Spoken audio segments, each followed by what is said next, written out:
Stray hairs are one of the most time-consuming parts of portrait retouching. Now it takes just one click.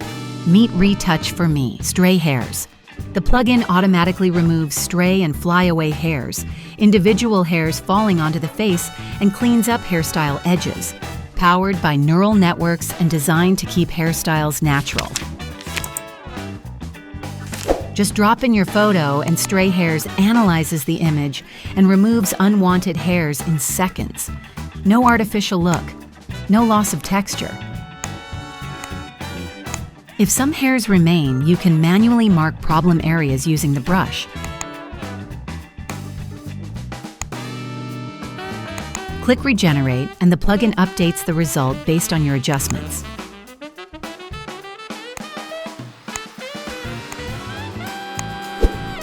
Stray Hairs is also available as a filter in Adobe Photoshop.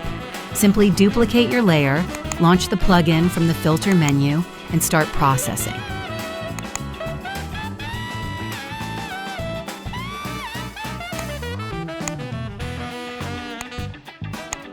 To export results as layers, enable Layer Mode in the plugin.